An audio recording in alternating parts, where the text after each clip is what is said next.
आज का हमारा चैप्टर का नाम है क्या, हैलोजन प्रतिस्थापी हाइड्रोकार्बन का रसायन। ठीक है। तो ये बोलना क्या चाहता है, जैसे कोई हाइड्रोकार्बन है तो हाइड्रोकार्बन हम लोग को पता है कि किसी किसी मिलकर बना होता है, ये कार्बन और हाइड्रोजन से ही बेसिकली ये मिलकर के बना होता है, इसलिए हम लोग इसको बोलते हैं हाइड्रोकार्बन। तो हाइड्रोकार्बन में अगर जितने भी उसमें हाइड्रोजन निकलते हैं तो उन हाइड्रोजन के स्थान पर वो हैलोजन उसमें ऐड हो जाते हैं। तो हैलोजन हम लोग किसको बोलते हैं, समूह 17 के जो भी तत्व होता है ना, हम लोग उसका हैलोजन बोलते हैं। तो फिर उसके बाद हम लोग को क्या प्राप्त होता है, हैलोजन प्रतिस्थापी हाइड्रोकार्बन प्राप्त होता है। मतलब कि मान लीजिए जैसे कि ये C2 है, C2H6 है। ठीक है, C2H6 है। इसमें हम लोग एक हाइड्रोजन निकालते हैं तो उतना ही हम लोग का ये जुड़ता है। X बोलने से ये समूह 17 के तत्वों को क्या करता है, डिनोट करता है। तो ये क्या हो जाएगा, C2H6H5X। तो X हो गया, तो X यहाँ पास कुछ भी हो सकता है, क्लोरीन, ब्रोमीन, आयोडीन, है ना, कुछ भी हो सकता है यहाँ पास। तो यही बोलना चाहता है कि हाइड्रोकार्बन में से हैलोजन परमाणुओं द्वारा हाइड्रोकार्बन का जब प्रतिस्थापन होता है, हाइड्रोजन की जगह जब वो ले लेते हैं ये हैलोजन परमाणु, तो हम लोग तो जब कोई सा पदार्थ बनता है तब हम लोग उसको क्या बोलते हैं, हैलोजन प्रतिस्थापी हाइड्रोकार्बन बोलते हैं, राइट। और इसका हम लोग वर्गीकरण देखते हैं। तो ये कितने टाइप के होते हैं, 2 टाइप के होते हैं। एलिफैटिक, पहला होता है इसमें एलिफैटिक हैलोजन प्रतिस्थापी, दूसरा होता है क्या इसमें एरोमेटिक हैलोजन प्रतिस्थापी। और ये एलिफैटिक हैलोजन प्रतिस्थापी होते हैं, ये भी 3 टाइप के होते हैं। क्या क्या होते हैं, हेलो एल्किन होते हैं, हेलो एल्किन होते हैं, फिर थर्ड क्या होता है, ये हेलो एल्काइन होते हैं। ठीक है, तो इसमें से हम लोग पहला देखते हैं हेलो एल्किन। तो हेलो एल्किन बोलना क्या चाहता है, देखो हेलो एल्किन है, ये कितने टाइप के होते हैं मैं बताती हूँ पहले। हेलो एल्किन कितने टाइप के होते हैं, 2 टाइप के होते हैं, मोनो हेलो एल्किन होते हैं और पॉली हेलो एल्किन होते हैं। और पॉली हेलो एल्किन यहाँ पर 3 टाइप के होते हैं, dihaloalkene, trihaloalkene और टेट्रा हेलो एल्किन। ये सब का हम लोग आगे स्टडी करेंगे, इसलिए अभी मैं बता नहीं रही हूँ, राइट। तो हेलो एल्किन जो होता है, ये हमारा कोई सा भी एल्किन होता है, ये हमारा उसका सूत्र होता है, राइट। ये एल्किन तो CnS2n+2 है, तो ये n है, C के बेस में जो n है ये कार्बन परमाणुओं की संख्या को बताता है, अगर कि ये यहाँ पास कितने कार्बन परमाणुओं की संख्या है। वैसे यहाँ पास n है, ये वाला जो n है वो भी वही डिनोट। ठीक है, तो यहाँ पास ये 1 हो गया, मतलब क्या है, CnS2n+2 है। अगर यहाँ पास हम लोग n = 1 लेते हैं तो ये क्या बन जाएगा, C1 हो जाएगा, और H तो 1 यहाँ पास रखेंगे तो 2 1 से 2 हो जाएगा, 2 2 4 हो जाएगा। तो ये क्या हो गया 4, और ये 1 है, इसको लिखने का कोई मतलब ही नहीं है। तो ये क्या बन गया हमारा CH4 को हम लोग क्या बोलते हैं, मीथेन बोलते हैं, राइट। तो मीथेन बन गया। तो मीथेन है, अगर हम लोग इसमें एक हाइड्रोजन परमाणु का विस्थापन एक हैलोजन परमाणु से कराते हैं तब जो बनता है, जो पदार्थ बनता है, हम लोग उसको क्या बोलते हैं, इसमें हैलोजन प्रतिस्थापी हाइड्रोकार्बन बोलते हैं। या फिर हम लोग, और चूंकि ये एल्केन है तो इसको हम लोग बोलते हैं एलिफैटिक हैलोजन प्रतिस्थापी। ठीक है, तो ये कितने टाइप के होते हैं, 4 टाइप के होते हैं। मोनो हेलो एल्केन, जैसे ये कोई भी एल्केन है, ये एल्केन का जो होता है बेसिक फॉर्मूला होता है। ठीक है, एल्केन हमेशा इसी फॉर्म में रहता है। तो ये CnS2n+2, इसमें अगर एक हाइड्रोजन का विस्थापन एक हैलोजन से होता है तो अब हम लोग इसको मोनो हेलो एल्केन बोलते हैं। डाई हेलो एल्केन किसको बोलते हैं, अगर एल्केन से अगर 2 हाइड्रोजन का प्रतिस्थापन 2 हैलोजन परमाणुओं से होता है तो हम लोग उसको बोलते हैं डाई हेलो एल्केन बोलते हैं। और अगर एल्केन से 3 हाइड्रोजन का प्रतिस्थापन 3 हैलोजन परमाणु से होता है तब हम लोग उसको बोलते हैं ट्राई हेलो एल्केन। फिर अगर एल्केन से अगर 4 हाइड्रोजन का प्रतिस्थापन 4 हैलोजन से होता है, देखो, ठीक है, तो फिर हम लोग उसको बोलते हैं टेट्रा हेलो एल्केन। तो ये CnS2n-2 है, तो ठीक है, -2, फिर ये हो जाएगा क्या, X4, राइट। तो इसमें हम लोग देखते हैं पहला क्या कि अब ये देखो, ये चारों का हम लोग तो ऐसे ही इसका बेसिक फॉर्मूला हमने देख लिया कि ये क्या होता है क्या नहीं।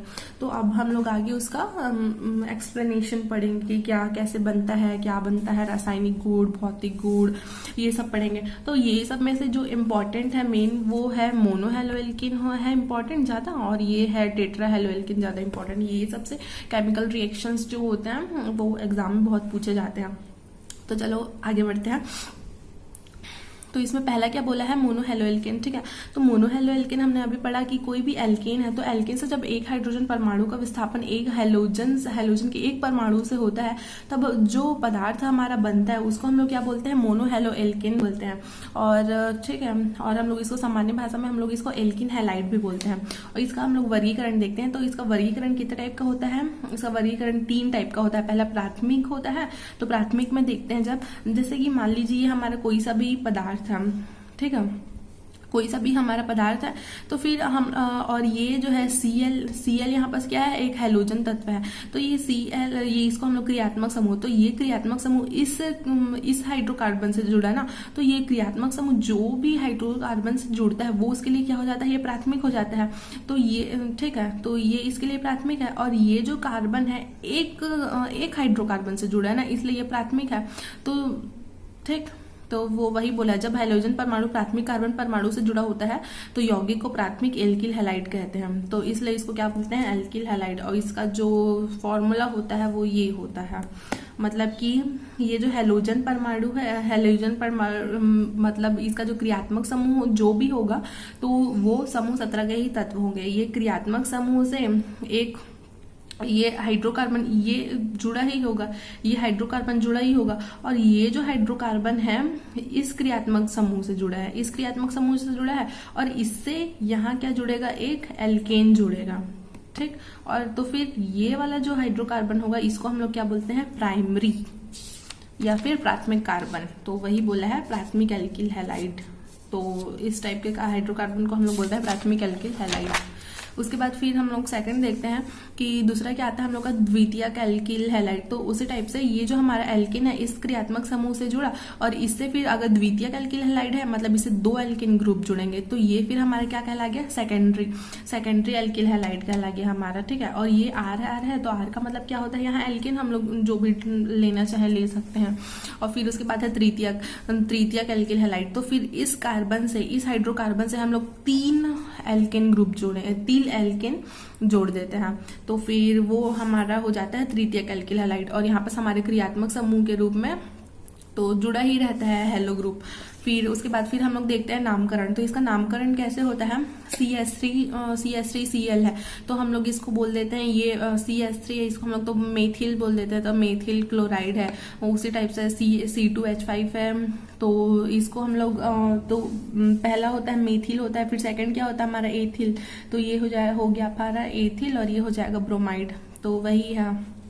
और उसी टाइप से ये भी देख लेते हैं CH3, फिर ये सेकेंडरी कार्बन है, सेकेंडरी कार्बन से ये दोनों एल्किल समूह जुड़े हुए, और ये Br है, तो इसको हम लोग बोलते हैं आइसोमेथिल ब्रोमाइड। और फिर थर्ड ये तृतीयक क्या बोलना चाहिए, ये तृतीयक एल्किल हैलाइड है, तो हम लोग इसको क्या बोलते हैं, तृतीयक। और मेथेन एथेन ब्यूटेन, तो ये हो जाएगा ब्यूटिल, तृतीयक ब्यूटिल और आयोडाइड। उसके बाद फिर हम लोग देखते हैं कि IUPAC नामकरण। तो IUPAC नामकरण में फिर हम लोग का क्या हो जाता है, पहला हम लोग देखते हैं CH3Cl। तो ये जो है हमारा कितना कार्बन है, इसमें एक कार्बन है, तो CH3 को हम लोग बोलते हैं मेथिन, और Cl क्या है, क्लोरो ग्रुप है, तो हमारे हम लोग इसको लिख दिए क्लोरो, तो ये हमारा नाम बन गया क्लोरोमेथेन। और C2H5Br है, तो फिर जब C2H5 है इसमें 2 कार्बन है, तो इसको हम लोग बोलते हैं एथेन। तो सबसे पहले हम लोग एथेन लिखे, और Br जो है हमारा ब्रोमो है, तो फिर उसके बाद ब्रोमो लिख दिया, तो इसका नाम बन गया क्या, ब्रोमो एथेन। उसके बाद फिर हम लोग आगे देखते हैं उसी टाइप से, ये जो हम लोग का दिया हुआ है तो उसका नाम भी हमारा हो गया 2-क्लोरोप्रोपेन, और ये तृतीयक एल्किल हैलाइड है, तो इसका भी नाम हम लोग कर दिया 2-आयोडो और 2-मेथिल प्रोपेन, क्योंकि ये जो क्रियात्मक समूह है वो सेकंड इससे कार्बन से जुड़ा हुआ है, तो ये 1 2 3, तो फिर इसलिए इसका नाम हो गया 2-आयोडो 2-मेथिल प्रोपेन। उसके बाद फिर हम लोग आगे देखते हैं क्या, समावयता देखते हैं। तो इसमें 2 टाइप का समावयता पाया जाता है, एक पहला होता है श्रृंखला समावयता होता है, दूसरा होता है इसमें स्थान समावयता। तो श्रृंखला समावयता का क्या मतलब होता है, जैसे दो हमारे यौगिक हैं, ठीक है, एक यौगिक है हमारा C4H9Cl, ठीक। तो ये हमारा जो यौगिक है, तो ये यौगिक तो केवल एक ही प्रकार का होता है, लेकिन उसको लिखने का जो उसका जो सूत्र होता है वो भिन्न भिन्न होता है। जैसे C4H9Cl है, और ये जो हमने लिखा ये भी C4H9Cl है, लेकिन इसको लिखने का तरीका जो है वो भिन्न भिन्न है। देखो ये अलग है और ये अलग है, तो इसको हम लोग, तो इसमें 4 कार्बन है, देखो हम लोग मिलाते हैं 1 2 3 4, ठीक है। तो इसमें 4 कार्बन हो गए और हाइड्रोजन की संख्या कितनी है 9 है, तो ये 3 हो गया, 3 2 5 हो गया, 5 2 7 और 2 9, तो हो गया 9 का हाइड्रोजन और 1 हो गया क्लोरीन। तो वैसे ये भी है, तो इसमें भी कार्बन की संख्या 4 है, हाइड्रोजन की संख्या 9 है और क्लोरीन और की संख्या 1 है। तो हो गया हमारी ये श्रृंखला समवायता, मतलब ऐसे यौगिक जिनका अणु सूत्र तो समान होता है, तो ये दोनों तो अणु सूत्र है तो ये दोनों के लिए समान है, ठीक है, लेकिन उनका जो श्रृंखला सूत्र है वो भिन्न भिन्न होता है। तो ये एक यौगिक है, हम लोग इसको 2 प्रकार से लिख सकते हैं, 2 प्रकार से लिख सकते हैं, लेकिन उसका यौगिक एक ही होगा, तो इसको हम लोग बोलते हैं क्या, श्रृंखला समवायता। उसके बाद फिर सेकंड हम लोग को क्या आता है, सेकंड हम लोग का आता है स्थान समवायता। तो फिर ऐसे यौगिक जिनका अणु सूत्र तो समान होता है, किंतु क्रियात्मक समूह का स्थान जो होता है वो भिन्न भिन्न होता है, तो हम लोग उसको क्या बोलते हैं, स्थान समवायता बोलते हैं। तो आप लोग देख सकते हैं अणु सूत्र तो हम लोग का एक ही है, ये अणु सूत्र है, ठीक है, ये हम लोग का अणु सूत्र है, लेकिन हम लोग इसको 2 टाइप से लिखे हैं। देखो दो टाइप से लिखे हैं, लेकिन इसमें डिफरेंस क्या है मेन, कि ये इसका जो क्रियात्मक समूह है, देखो इसका क्रियात्मक समूह क्या है, Cl है, Cl क्लोरो है, तो इसमें क्लोरो है, ये इस अणु सूत्र में इसके पहले कार्बन से जुड़ा हुआ है, जबकि ये वाले अणु सूत्र में इसके सेकेंडरी दूसरे कार्बन से जुड़ा हुआ है। तो वही बोल रहा है इसमें क्रियात्मक समूह का स्थान भिन्न भिन्न होता है, तो इसलिए हम लोग इसको स्थान समवायता बोलते हैं। फिर हम लोग का सेकंड है क्या, इसमें बनाने की विधियां हैं। तो हम लोग तो पहला इसका विधि क्या है, एल्केन पर हैलोजन की क्रिया द्वारा। तो हम लोग अगर मीथेन पर क्लोरीन की क्रिया करते हैं फोटोन की उपस्थिति में, तो फिर हम लोग को मेथिल क्लोराइड प्राप्त होता है, ठीक है, मेथिल क्लोराइड प्राप्त होता है, या फिर हम लोग इसको बोलते हैं एल्किल हैलाइड का निर्माण होता है। लेकिन ये जो होता है एल्किल हैलाइड बनाने का ये जो विधि होता है ये उत्तम नहीं होता है। क्यों उत्तम नहीं होता, हम लोग देखते हैं। देखो जैसे ये मेथिल क्लोराइड है, जब हम लोग इस पर क्लोरीन गैस की क्रिया कराते हैं फोटोन की उपस्थिति में, तो पहले तो ये क्या बनता है, देखो पहले इसमें डाई हेलोजन बनता है, ठीक है, तो इसमें पहले डाई हेलोजन बनता है, फिर उसमें ट्राई हेलोजन बनता है, उसके बाद फिर टेट्रा हेलोजन बनता है। मतलब कि ये क्या बोलना चाहिए, स्टेबल नहीं रहता है, कि अगर स्टेबल इन द सेंस कि अगर मीथेन की क्रिया हम लोग क्लोरीन से फोटोन की उपस्थिति में करा रहे हैं तो मेथिल क्लोराइड बन जा रहा है, ऐसा नहीं है। उसके बाद वो लगातार क्रिया करते ही रहता है और डाई ट्राई और टेट्रा हेलोजन यौगिकों का भी निर्माण करते जाता है, ठीक है। उसके बाद फिर सेकंड हम लोग देखते हैं क्या, एल्किन पर हैलोजन अम्ल की क्रिया के द्वारा। तो एल्किन पर तो जब देखो तो इसमें क्या बोलना चाहता है, इसमें 3 रासायनिक समीकरण है, तो ये जो है ये सममित, तो इसको हम लोग बोलते हैं सममित एल्किन बोलते हैं। तो एल्किन क्यों बोले, क्योंकि ये डबल बॉन्ड है, और सममित क्यों बोले, क्योंकि ये डबल बॉन्ड के लेफ्ट साइड जो भी हमारा हाइड्रोकार्बन है ये भी सेम है और ये भी सेम है। देखो ये दोनों सेम है ना, इसलिए हम लोग इसको सममित बोले। तो जब हम लोग ये सममित एल्किन पर हैलोजन अम्ल की क्रिया करते हैं तो एल्किल हैलाइड का निर्माण होता है, ठीक है। और जब हम लोग यह क्रिया असम्मित एल्किन पर करते हैं, तो असम्मित एल्किन मतलब क्या बोल रहा है कि देखो ये जो डबल बॉन्ड है तो इसके ये यहाँ पर CH2 है राइट साइड में और लेफ्ट साइड में क्या है CH3CH है, मतलब ये दोनों क्या है असम्मित हो गए। तो असम्मित एल्किन पर होता है तो ये जो क्रिया होता है वो मार्कोनिकॉफ नियम के अनुसार होता है, और यह क्रिया किसी कार्बन और ठीक है ये क्रिया होगी तो हम लोग को ये 2-क्लोरोप्रोपेन प्राप्त होगा, और ये जो क्रिया होती है ये मार्कोनिकॉफ के नियम के अनुसार होती है। फिर तीसरा होता है अगर ये जो असम्मित एल्किन है इसकी क्रिया अगर हम लोग हेलो एल्किन से कराते हैं और अगर किसी पेरोक्साइड की उपस्थिति में कराते हैं तो ये जो क्रिया होती है वो मार्कोनिकॉफ के नियम के विपरीत होती है, ठीक है। और हम लोग को ये प्राप्त होता है क्या, 1-ब्रोमोप्रोपेन प्राप्त होता है। फिर थर्ड आता है क्या इसमें एल्कोहल के द्वारा। तो एल्कोहल से एल्किल हैलाइड का निर्माण कई प्रकार से किया जाता है। तो पहला हम लोग देखते हैं, आप लोग ये देखते चाहिएगा अगर मैं कुछ भी पढ़ा रही हूँ इसमें ऐसे सेकंड टिक ऐसे मैंने टिक लगाया हुआ तो वो चीज़ बहुत इंपॉर्टेंट है, तो उसको आप लोग पढ़ के जाइएगा ही। और इसमें जो भी रिएक्शंस है वो इम्पोर्टेंट तो है ही, बाकी जो ये डबल टिक मैंने लगाया वो बहुत ही ज़्यादा इंपॉर्टेंट। अगर ये सब भी पढ़ के जाओगे तो बहुत अच्छे मार्क्स आते हैं एग्जाम में, ठीक है। तो चलो देखते हैं फिर इसमें पहला क्या बोलता है कि अल्कोहल पर हैलोजन अम्ल की क्रिया द्वारा। तब तो हम लोग एथिल अल्कोहल की क्रिया हम लोग हैलोजन अम्ल से कराए, मतलब कि हाइड्रोक्लोरिक अम्ल से कराते हैं जिंक क्लोराइड की उपस्थिति में, तो हम लोग को क्या प्राप्त होता है इसमें एल्किल हैलाइड प्राप्त होता है, मतलब एथिल क्लोराइड प्राप्त होता है। तो हम लोग को प्राप्त हो गया हेलो एल्किन, ठीक। तो उसके बाद फिर हम लोग सेकंड देखते हैं क्या अल्कोहल पर, जब हम लोग अल्कोहल पर, जब ये अल्कोहल है, एथेनॉल है, ठीक है, इसको हम लोग क्या बोलते हैं, एथेनॉल बोलते हैं या फिर एथिल अल्कोहल भी बोलते हैं। C2H5 को हम लोग एथिल बोलते हैं, और ये क्या ग्रुप है हमारा, अल्कोहलिक ग्रुप है, तो इसलिए हम लोग इसको अल्कोहल बोलते हैं। तो फिर इसको पूरा क्या बोलते हैं, एथिल अल्कोहल या फिर एथेनॉल भी बोलते हैं, ठीक है। इसकी क्रिया हम लोग जब फास्फोरस पेंटाक्लोराइड से कराते हैं तो भी हम लोग को एथिल क्लोराइड प्राप्त होता है, और जब हम लोग इसकी क्रिया, एथेनॉल की क्रिया हम लोग फास्फोरस ट्राइक्लोराइड से कराते हैं तो भी हम लोग को एथिल क्लोराइड का प्राप्त होता है, ठीक है। और उसके बाद फिर अगला देखते हैं कि हम लोग सी देखते हैं, अगला देखते हैं जब हम लोग एल्कोहल पर SOCl2 थायोनिल क्लोराइड की क्रिया कराते हैं तो भी हम लोग को एथिल क्लोराइड प्राप्त होता है। फिर अगला हम लोग देखते हैं क्या, ये हैलाइड विनिमय द्वारा, तो ये फ्रैंकलास्टीन अभिक्रिया, ये भी इंपॉर्टेंट है, इसको देख लेना। तो कोई भी हम लोग अभिक्रिया कर रहे हैं तो अगर वो कोई भी अभिक्रिया किसी का एक पर्टिकुलर नेम है उसको दिया हुआ है, जैसे ये इसका नेम दिया हुआ फ्रैंकलास्टीन अभिक्रिया, तो ये इंपॉर्टेंट हो जाता है। तो वो सब चीज आप लोग ध्यान में रख के पढ़िएगा। तो देखो इसमें क्या बोला है कि एथिल क्लोराइड है, जब हम लोग एथिल क्लोराइड की क्रिया सोडियम आयोडाइड से कराते हैं तो फिर हम लोग को एथिल आयोडाइड प्राप्त होता है। मतलब कि जो एथिल क्लोराइड है, अगर हम लोग इसको लिए एथिल क्लोराइड, तो ये जो आयोडीन है, ये आयोडीन का विस्थापन यहाँ हो जाता है और ये Cl चल जाता है यहाँ, तो ये बचा Na और Cl, तो NaCl हमारे ये निकल गया और ये आयोडीन आ जाएगा यहाँ, तो ये बन गया क्या, C2H5I, मतलब कि इसको क्या बोलते हैं, एथिल आयोडाइड। फिर अगला है क्या, C2H5Br और की क्रिया हम लोग सोडियम आयोडाइड से कराते हैं, तो फिर ये आई आ गया यहाँ, इसके साथ जुड़ जाएगा, सॉरी ये जो आई जो है वो इसके साथ जुड़ जाएगा, मतलब C2H5I हो जाएगा, मतलब एथिल आयोडाइड का निर्माण कर लेगा। और ये जो सोडियम है वो Br के साथ क्रिया करके क्या बनाएगा, सोडियम ब्रोमाइड बना लेगा। उसके बाद फिर अगला देखते हैं क्या, हुंसडीकरण अभिक्रिया। तो इसमें हम लोग जब सिल्वर का ये जो COOH जो ग्रुप होता है उसको हम लोग कार्बोक्सिलिक ग्रुप बोलते हैं।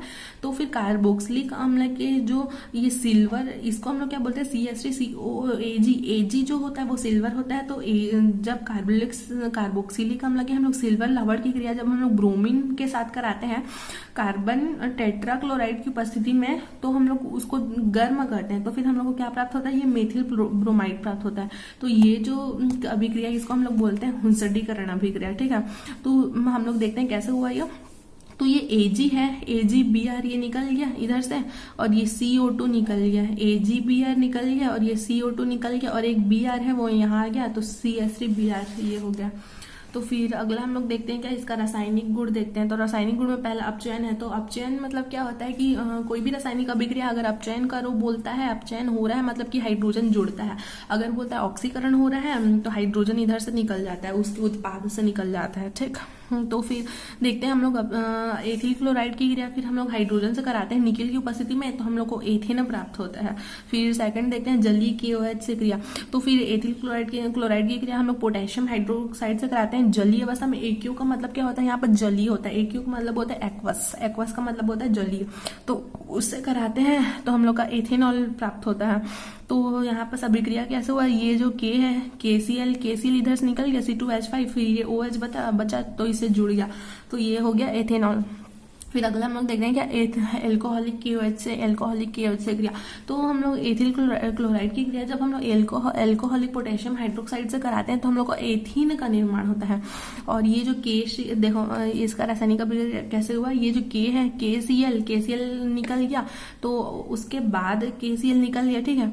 उसके बाद ये H हो गया, यहाँ से एक H और यहाँ से एक H और ये O, तो 1 और 1 2H हो गया और O, तो मिलके क्या बना है, जल का एक अणु बना है। तो फिर यहाँ पर क्या बचा, C2H4, तो एथेन का निर्माण कर लिया। उसके बाद फिर चौथा देखते हैं सोडियम एल्कोक्साइड से क्रिया, इसको हम लोग विलियमसन संश्लेषण भी कहते हैं।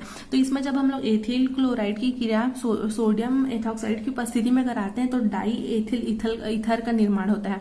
तो ये अभिक्रिया कैसे हुआ, देखो ये जो सोडियम है ये और ये, तो ये और ये मिलकर क्या बना है, NaCl बना है। फिर यहाँ पास बचा क्या, C2H5O और ये C2H5 आ जाएगा यहाँ, तो बन गया क्या, C2H5O C2H5, तो इसको बोलते हैं हम लोग क्या, डाई एथिल ईथर। तो उसके बाद फिर एल्किल हैलाइड है। तो तो फिर एल्किल हैलाइड की क्रिया मतलब एथिल आयोडाइड की क्रिया जब हम लोग Ag2 से कराते हैं, Ag2O से कराते हैं, इसको हम लोग क्या बोलते हैं, शुष्क सिल्वर ऑक्साइड से कराते हैं, तो भी हम लोग को डाई एथिल ईथर का की प्राप्ति होती है। उसके बाद पांचवा इसमें की KCN से क्रिया, फिर हम लोग एथिल क्लोराइड की क्रिया जब हम लोग पोटेशियम साइनाइड से कराते हैं तो हम लोग को एथिल साइनाइड प्राप्त होता है। तो सिंपली इसमें क्या है कि ये K है और K के साथ ये Cl होगा तो KCl निकल जाएगा, यहाँ पर C2H5 और Cn ये बचा, तो इसको हम लोग बोलते हैं क्या, एथिल साइनाइड। फिर अगला आता है क्या हम लोग का सिल्वर साइनाइड से क्रिया, सिल्वर साइनाइड से क्रिया तो एथिल क्लोराइड की क्रिया हम लोग सिल्वर साइनाइड से कराते हैं, तो ये AgCl निकल गया, फिर C2H5Cn बन गया, मतलब इसको क्या बोलते हैं हम लोग, एथिल आइसोसाइनाइड बोलते हैं। फिर अगला क्या इसमें AgNO2 से क्रिया, तो एल्किल हैलाइड की क्रिया जब हम लोग AgNO2 से कराते हैं, ठीक है, जब हम लोग एथिल क्लोराइड की क्रिया जब हम लोग सिल्वर AgNO2 से कराते हैं तो हम लोग को अधिक मात्रा में नाइट्रोएथेन की प्राप्ति होती है। अधिक मात्रा इन द सेंस 80% नाइट्रोएथेन की मात्रा होती है, की मात्रा प्राप्त होती है, और एथिल जो नाइट्राइट है, ये एथिल नाइट्राइट की हम लोग को केवल 20% मात्रा प्राप्त होती है, और उसके अलावा क्या प्राप्त होता है, ये AgCl प्राप्त होता है, इसको सिल्वर क्लोराइड भी बोलते हैं हम। उसके बाद फिर हम लोग अगला देखते हैं क्या, KNO2 से क्रिया, तो एल्किल हैलाइड की क्रिया, तो एल्किल हैलाइड की क्रिया जब हम लोग KNO2 से कराते हैं, देखो ये एल्किल हैलाइड की क्रिया जब हम लोग KNO2 से कराते हैं, KNO2 ये KNO2 को हम लोग ऐसे भी लिख सकते हैं, K हो गया, फिर ONO है ना, KNO2 इसको हम लोग ऐसे भी लिख सकते हैं, ठीक है। तो फिर यहाँ से ये क्या हो गया, ये KCl निकल गया, और C2H5O, और यहाँ से ये NO2 निकल गया, ठीक है, ये NO2 निकल गया, तो देखो देखो इसका ये है कि यहाँ से KCl तो निकला है, ठीक है, ये जो KCl है ये KCl निकल गया, और C2H5 है, और ये हो जाता है आपका क्या, NO2, तो C2H5NO2 हमारा निकलता है 20% निकलता है, तो इसको हम लोग बोलते हैं नाइट्रोएथेन, और ऐसे निकलता है C2H5 है और ये इस फॉर्म में रहता है ना, C2H5ON फिर डबल बॉन्ड O2, और ये 80% निकलता है, तो इसको हम लोग बोलते हैं क्या, एथिल नाइट्राइड बोलते हैं। फिर इसमें 9th क्या लिखा है, वसा अम्ल से के लवर्ड से क्रिया, तो इसमें सिल्वर एसिटेट की क्रिया जब हम लोग एथिल ब्रोमाइड से कराते हैं तो हम लोग एक को एथिल एसिटेट या एस्टर का, एथिल एसिटेट इसको हम लोग एस्टर बोलते हैं, तो C3CH3COOAg है, तो ये Ag निकल रहा है, Ag और Br मिलकर क्या बनाएंगे, AgBr, और फिर ये जो C2H5 है उसको हम लोग को यहाँ पुट कर देंगे, तो ये हमारा बन जाएगा क्या, एस्टर बन जाएगा, एथिल एसिटेट बन जाएगा। फिर 10वां देखते हैं क्या, सोडियम धातु से क्रिया, तो एल्किल हैलाइड की क्रिया जब हम लोग सोडियम धातु से शुष्क ईथर की उपस्थिति में कराते हैं तो ब्यूटेन की प्राप्ति होती है, और इस अभिक्रिया को हम लोग क्या बोलते हैं, वुड्स अभिक्रिया बोलते हैं, और ये मोस्ट इम्पॉर्टेंट है। उसके बाद फिर हम लोग देखते हैं क्या, जिंक धातु से क्या, ये फ्रैंकलैंड अभिक्रिया, तो ये भी बहुत इंपॉर्टेंट है। तो ये एल्किल क्लोराइड की क्रिया जब हम लोग जिंक धातु से कराते हैं तो हम लोग को ब्यूटेन प्राप्त होता है, तो ठीक है, तो ये अभिक्रिया कैसे करेगा, ये Zn है, जिंक है, और यहाँ से क्लोरीन कितना है, यहाँ पर 2 है, तो ZnCl2 बनाएगा, फिर C2H5 और 2 C2H5 बचे हैं, तो वही आ गया हमारा, तो 4 कार्बन वाले जो तत्व, तो उसको हम लोग बोलते हैं क्या, ब्यूटेन बोलते हैं। फिर 12वां आ गया हमारा क्या, हाफमैन अभिक्रिया, तो इसमें एथिल क्लोराइड की क्रिया जब हम लोग अमोनिया से कराएंगे, अमोनिया को क्या लिखते हैं, NH3 होता है अमोनिया का, तो अमोनिया को हम लोग ऐसे लिख सकते हैं, मतलब अपनी क्या बोलते हैं, सुविधा के लिए ऐसे लिख लो। उसके बाद फिर ये क्या हो जाएगा, HCl निकल जाएगा, तो ये हमारा क्या बन गया, एथिल एमीन बन गया। अब इस एथिल एमीन की क्रिया फिर से एथिल क्लोराइड से कराते हैं तो डाईएथिल एमीन बनता है, और फिर ये जो डाईएथिल एमीन की क्रिया एथिल क्लोराइड से कराते हैं तो ट्राईएथिल एमीन बनता है। फिर ट्राईएथिल एमीन की क्रिया हम लोग एथिल क्लोराइड से कराते हैं तो टेट्रा एथिल अमोनियम क्लोराइड बनता है, ठीक। उसके बाद फिर हम लोग 13th नंबर देखते हैं, फ्रीडल क्राफ्ट अभिक्रिया, ये बहुत ही ज्यादा इंपॉर्टेंट है, ये आता है आपके 11th-12th के एग्जाम में भी आएगा, साथ ही साथ कॉम्पिटिटिव एग्जाम में भी आता है, तो देख लीजिए।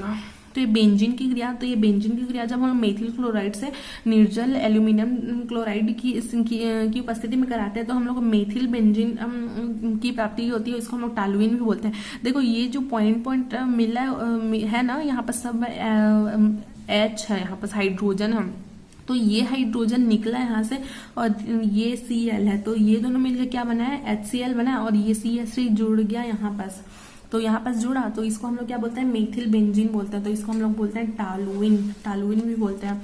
फिर अगला है इसमें क्या, धातुओं से क्रिया।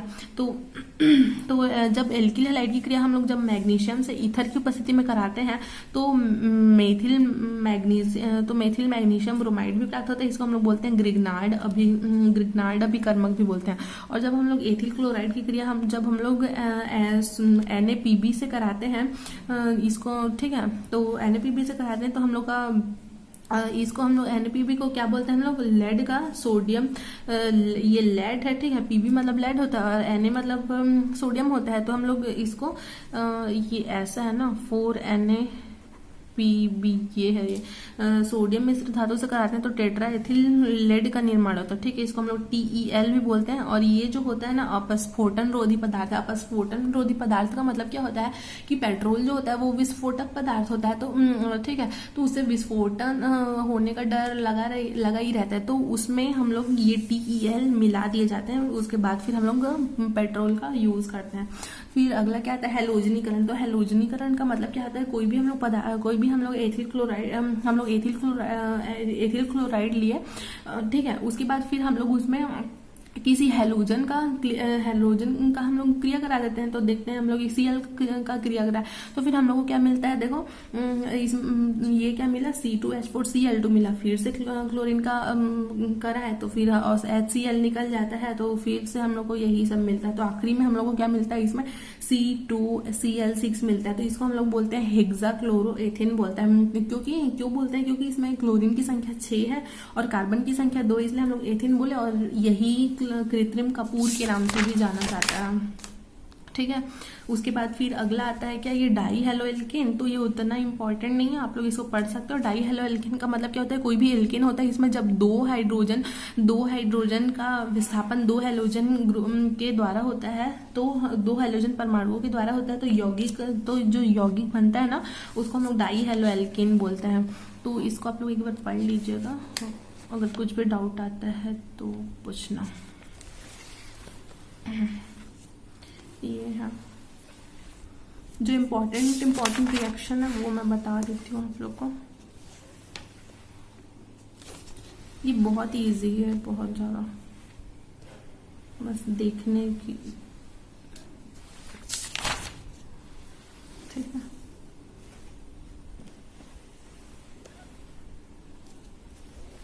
ये हो गया।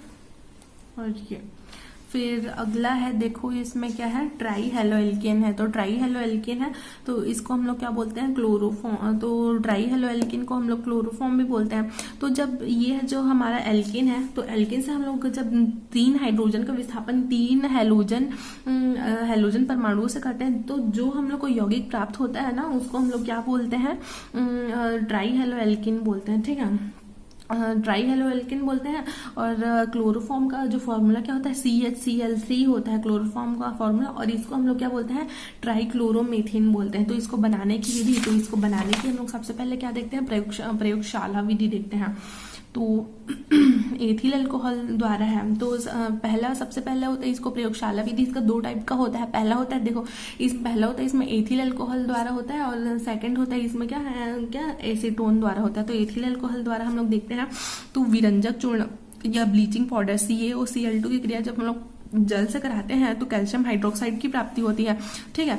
और कैल्शियम हाइड्रोक्साइड की प्राप्ति हुई और हम लोग को किसकी प्राप्ति हुई, यहाँ पर क्लोरीन गैस की प्राप्ति हुई। उसके बाद हम लोग एथेनॉल की क्रिया, इस क्लोरीन गैस, यहाँ जो पहले स्टेप में हमारा जो क्लोरीन गैस बचा ना वहां उसकी क्रिया करा देते, तो हम लोग को एसिटाल्डिहाइड प्राप्त हो जाता है। अब इस एसिटाल्डिहाइड की क्रिया हम लोग वापस से ये क्लोरीन से कराते हैं, तो फिर हम लोग को क्या प्राप्त होता है, ये ट्राईक्लोरो एसिटाल्डिहाइड, इसको हम लोग क्लोरल भी बोलते हैं। उसके बाद फिर ये जो क्लोरल है, इस क्लोरल की क्रिया हम लोग जो पहले स्टेप में हम लोग का कैल्शियम हाइड्रोक्साइड बना था, देखो ये कैल्शियम हाइड्रोक्साइड बना था ना, उससे कराते हैं। और किससे कराते हैं हम लोग, CCl3, ठीक है, उसी से कराते हैं। और देखो क्लोरल के 2 अणु की क्रिया, इसमें क्या बोला है, डी स्टेप में क्या बोला है, क्लोरल के 2 अणुओं की क्रिया हम लोग किसे कराते हैं, CaOH ट्वाइस से कराते हैं। पहले स्टेप में बना कैल्शियम हाइड्रोक्साइड से कराते हैं। तो फिर हम लोग को किसकी प्राप्ति होती है, यहाँ पर क्लोरोफॉर्म की प्राप्ति होती है, ठीक है। और फिर सेकंड फिर हम लोग क्या देखते हैं कि एसीटोन के द्वारा। तो ये हमारा विरंजक चूर्ण है। विरंजक चूर्ण की क्रिया हम लोग किससे कराते हैं, जल से कराते हैं। तो हम लोग को कैल्शियम हाइड्रोक्साइड और ये क्लोरीन गैस प्राप्त हुआ। उसके बाद फिर एसीटोन की क्रिया हम लोग जो पहली स्टेप में हमारा जो क्लोरीन गैस बनता है उससे हम लोग जब कराते हैं तो हम लोग को ट्राइक्लोरो एसीटोन की प्राप्ति होती है।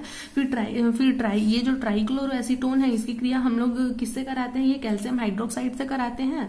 ठीक है, तो फिर हम लोग को किसकी प्राप्ति होती है, क्लोरोफॉर्म की प्राप्ति होती है। फिर अगला देखते हैं हम लोग क्या कि कार्बन टेट्राक्लोराइड द्वारा औद्योगिक विधि देखते हैं। तो औद्योगिक विधि से हम लोग ये जो हम लोग रासायनिक अभिक्रिया देख रहे हैं इसमें औद्योगिक विधि द्वारा क्लोरोफॉर्म का निर्माण होता है। तो ये कार्बन टेट्राक्लोराइड का हम लोग आयरन और जल की से अपचयन कराते हैं तो हम लोग को क्लोरोफॉर्म का प्राप्ति होता है।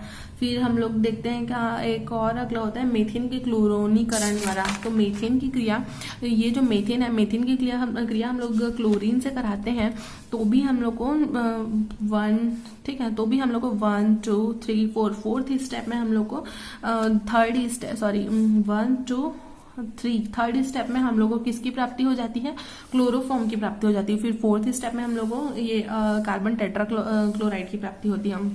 फिर फोर्थ इसमें क्लोरल है। ये क्लोरल की क्रिया जब हम लोग सोडियम हाइड्रोक्साइड से कराते हैं तो भी हम लोग को क्लोरोफॉर्म की प्राप्ति होती है और सोडियम फार्मेट की प्राप्ति होती है।